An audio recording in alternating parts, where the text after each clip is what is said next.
नमस्कार दोस्तों, स्वागत है आपका टेक्नो डिफेंस अपडेट पे। तो दोस्तों, भारत की इकोनॉमी और साथ में हमारे एक्सपोर्ट्स को लेकर के काफ़ी ज़्यादा बड़ी खुशखबरी आप सबके लिए सामने आई है। तो आप में से बहुत से लोगों को ये बात याद होगी कि पिछले फाइनेंशियल ईयर यानी कि 2021-22 में भारत ने लगभग 600 बिलियन यूएस डॉलर से भी ज़्यादा के एक्सपोर्ट किए थे, जो कि भारत के इतिहास में पहली बार था।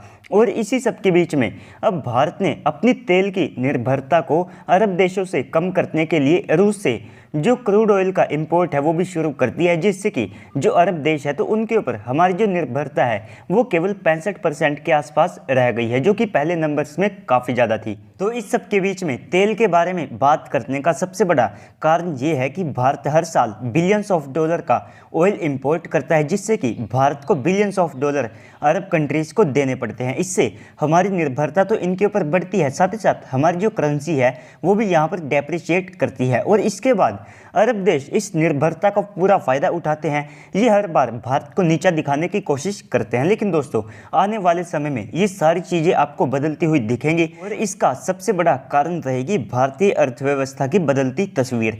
तो देखिए दोस्तों, भारत ने पिछले मई के महीने में लगभग 62 बिलियन यूएस डॉलर के एक्सपोर्ट किए हैं, जो कि अगर आप कंपेयर करते हैं रशिया के डिफेंस बजट से तो उनके डिफेंस बजट से भी ये कहीं ज़्यादा है। और पिछले साल के अगर आप डाटा को उठा करके देखें तो 2021 का जो मई महीना था तो उसके मुकाबले अब की बार भारत ने 24% की एक पॉजिटिव ग्रोथ दिखाई है। इसके अलावा अगर आप अप्रैल के मंथ का डाटा देखते हैं तो उस समय भी लगभग 30% से ज़्यादा की ग्रोथ को देखा गया था।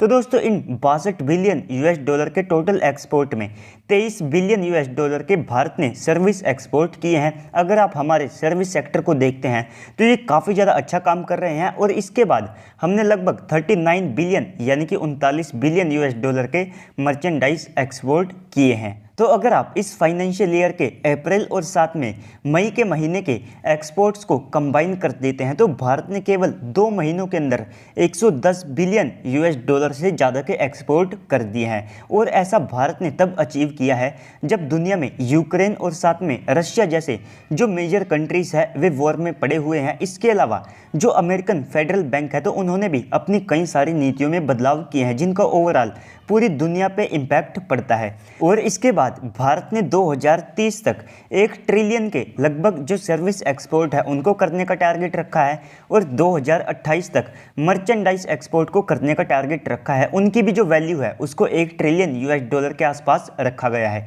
तो ऐसे में आप मान करके चल सकते हैं कि भारत के भी 2030 तक 2 ट्रिलियन यूएस डॉलर के एक्सपोर्ट होंगे।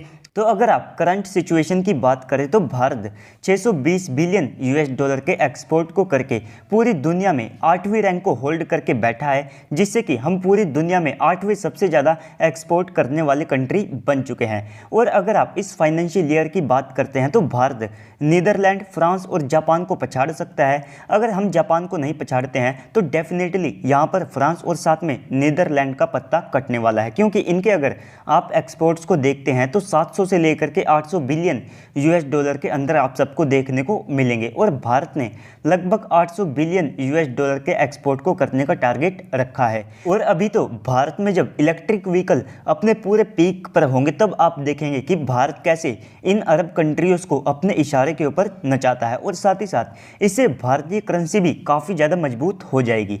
तो दोस्तों, इस सब को लेकर के आपको क्या लगता है कमेंट सेक्शन में बताइएगा। साथ ही साथ अगर आपको वीडियो अच्छी लगी है तो वीडियो को भी लाइक कर दीजिएगा और चैनल को भी सब्सक्राइब कर दीजिएगा।